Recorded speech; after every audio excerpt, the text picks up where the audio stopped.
Film शुरू होती है। हम जॉन से मिलवा रहे हैं जो शराब पीते हुए अपने दोस्तों के साथ घूम रहा है। जॉन को उसकी माँ का फोन आता है जो उसे अपनी मौसी के घर जाने के लिए कहती है। उसकी माँ उसे बताती है कि उसकी आंटी बहुत अकेली है क्योंकि उसके बेटे का 1 साल पहले निधन हो गया था और वह बहुत खुश होगी अगर जॉन विशेष रूप से उससे मिलने आता है क्योंकि जॉन का चेहरा उसके मरे हुए बेटे से काफी मिलता जुलता है। उसकी माँ ये भी कहती है कि उसकी आंटी उसे एक लड़की से मिलवाने की कोशिश कर रही है। जॉन अपनी चाची से मिलने के लिए बिल्कुल भी इंटरेस्टेड नहीं है क्योंकि उसकी चाची अक्सर जॉन के गालों को जोर से दबाकर उस पर चिंटी काटती है। अपने दोस्तों के साथ घूमने के बाद जॉन घर वापस ट्रेन पकड़ने के लिए सीधा स्टेशन जाता है।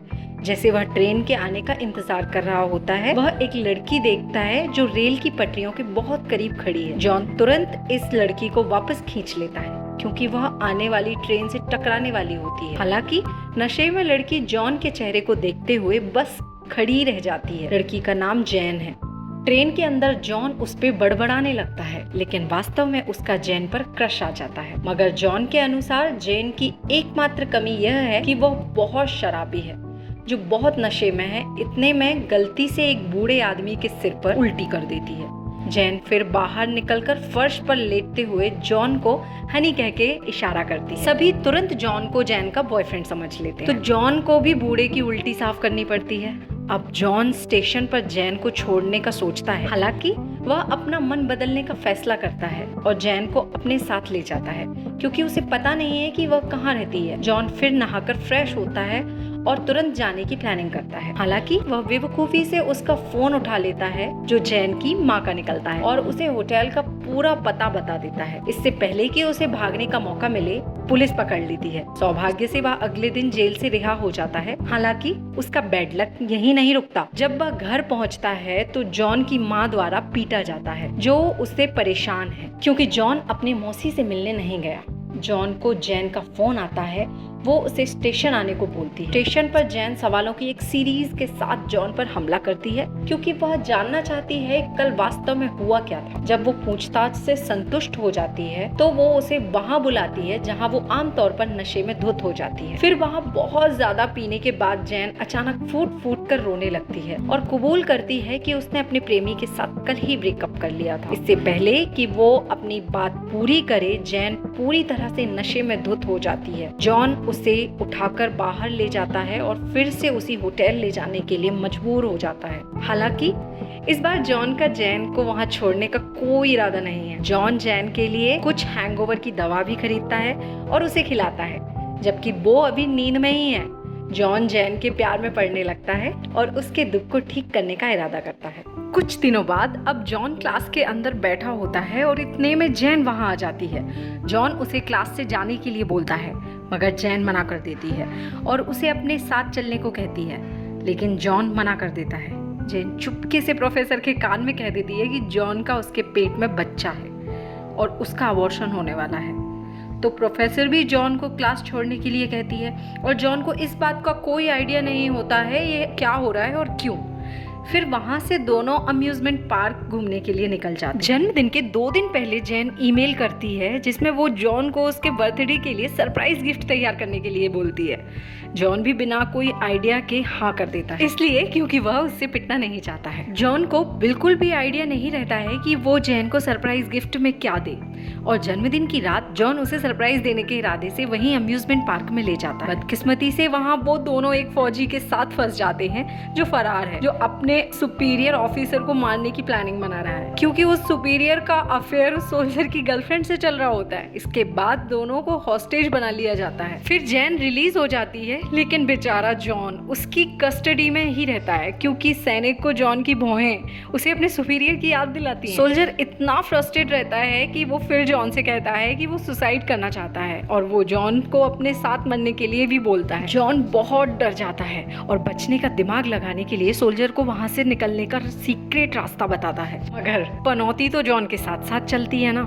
वे दोनों देख लिए जाते हैं और लगभग स्नाइपर की गोलियों से मरते मरते बचते हैं। इतने में जैन वहां पहुंचती है और रायता समेटने की कोशिश करती है। वो सोल्जर से जॉन को जाने देने के लिए बोलती है। वो कहती है कि अगर वो अपनी गर्लफ्रेंड से सच्चा प्यार करता है तो उसे जाने देना चाहिए। सोल्जर जैन की बात सुन के इमोशनल हो जाता है, जॉन को जाने देता है और टाइम के साथ जॉन और जैन का रिलेशनशिप और अच्छा होने लगता है। जॉन भी जैन के साथ बहुत अच्छा महसूस करता है, भले ही जैन से हमेशा अजीब और गरीब और परेशान करने वाली हरकतें करती रहती है।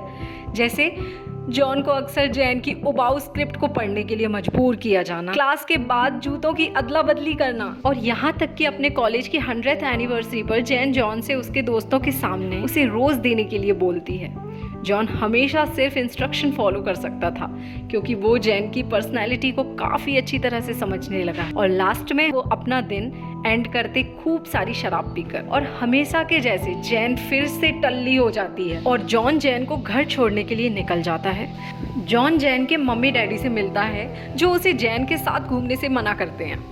वो दोनों जॉन को पसंद नहीं करते क्योंकि वो किसी कॉलेज का एक ऑर्डिनरी सा स्टूडेंट है जिसका कोई क्लियर फ्यूचर नहीं है। इससे जॉन का दिल ही टूट जाता है और वो अपने घर लौट आता है। उस रात के बाद जॉन के पास जैन का कोई कॉल नहीं आता। कुछ महीने बाद जैन ने अचानक जॉन को कॉल किया, जो मूव कर रहा है और किसी और लड़की के साथ डेटिंग कर रहा है। जैन जॉन से उसको अपनी जगह पर आने के लिए कहती है, मगर जॉन मिलने से मना कर देता है। लेकिन फिर उसे पता चलता है कि वो जिस लड़की के साथ डेटिंग कर रहा है वो एक ट्रांसजेंडर है। फिर जॉन फाइनली जैन से मिलने का फैसला करता है। वो जैन से मिलने पहुंच जाता है। यहाँ जैन जॉन की राय लेना चाह रही है एक लड़के के बारे में जिसे उसकी माँ ने उसे मिलवाया। जब वो आदमी जॉन से पूछता है कि जैन को कैसे इम्प्रेस किया जाए, तो जॉन उस आदमी से कहता है कि लॉन्ग स्टोरी शॉर्ट, उसकी सारी चीजें करते चलो, जो वो बोलती है ऐसे ही जैन के करीब जाया जा सकता है। जब जैन टॉयलेट से लौटती है तो जॉन चला जाता है। वो लड़का जैन को बताता है कि सिर्फ जॉन ही है जो तुम्हें बहुत अच्छे से समझता है। वो तुरंत जॉन के पीछे दौड़ती है और उस लड़के को वहीं अकेला छोड़ देती है। और जब वो स्टेशन पर आती है तो स्टेशन का लाउड स्पीकर यूज करके जॉन को बुलाती है। जॉन जैन की आवाज सुनते ही ऑपरेटर के कमरे में दौड़ता है और जैन को तुरंत गले लगा लेता है। वो जैन को बहुत मिस करता था। जॉन फिर जैन को घर ले जाता है। घर पहुंचते ही जॉन और जैन के बीच में रोमांस का माहौल बन जाता है और दोनों एक दूसरे को किस करने के लिए आगे बढ़ने ही लगते हैं, मगर फिर पनौती बीच में आ जाती है। जैन के हाथ से डोरबेल बज जाती है और पूरा सीन खराब हो जाता है।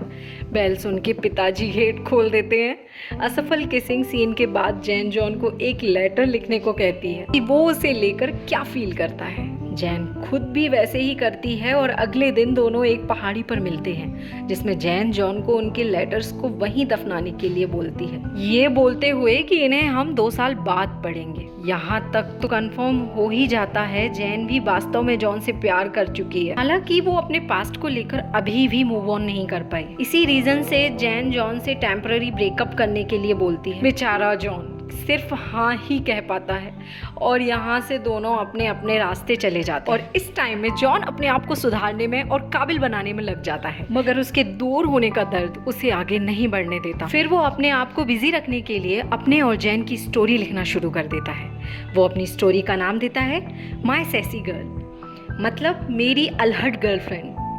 ये स्टोरी देखते ही देखते इंटरनेट पे वायरल हो जाती है, जिसे बाद में एक प्रोडक्शन हाउस द्वारा बड़े पर्दे पर लाया जाता है।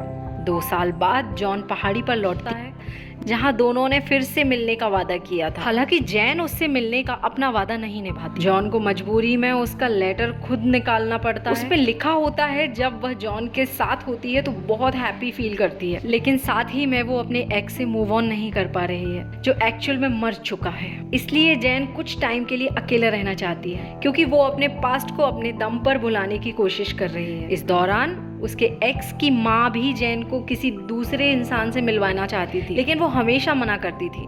जैन ने ये भी लिखा था कि अगर वो 2 साल बाद भी वहाँ नहीं आई तो इसका मतलब है कि वो अभी भी अपने पास्ट को नहीं भूल पाई है। हालांकि वो जॉन से मिलना चाहती है और उसका लिखा हुआ लेटर भी पढ़ना चाहती है। फाइनली कुछ टाइम बाद वो उस पहाड़ी पर आती है जहां उसे एक बुढ़ा आदमी मिलता है। काफी देर तक बात करने के बाद वो जैन से पेड़ की तरफ देखने को कहता है और पूछता है कि क्या उस पेड़ में कोई चेंज नजर आ रहा है। फिर वो जैन को बताता है कि पेड़ वास्तव में 1 साल पहले ही बिजली गिरने से मिट चुका था। फिर एक लड़के ने एक नया पौधा लगाया जो वैसा ही दिखता था जैसा पहले वाला पेड़ था। वो बोला एक लड़की आएगी और अगर उसे पता चलेगा कि पेड़ चला गया है तो वो दुखी हो जाएगी। जैन तुरंत समझ जाती है कि वो बुढ़ा आदमी जॉन के बारे में बोल रहा है। फिर वो जॉन का लेटर पढ़ती है और फाइनली मूव ऑन करने का डिसाइड करती है। वो फाइनली मन बनाती है कि अब वो जॉन और जैन का एक नया चैप्टर शुरू करेगी। फिर वो जॉन से कांटेक्ट करने की कोशिश करती है, लेकिन जॉन का कॉल कनेक्ट नहीं होता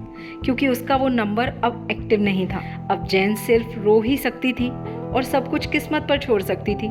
फिर लास्ट में वो अपने एक्स की माँ से मिलने जाती है, उसे ये बताने के लिए कि वो अपने पास्ट से मूव ऑन कर गई है। हालांकि जब ये लोग बात कर रहे होते हैं तो अचानक वहाँ उनका भतीजा आ जाता है जो जॉन निकलता है और फाइनली पनौती साइड में होकर डेस्टिनी उन्हें मिला ही देती है और फिल्म यहाँ पर एंड हो जाती है।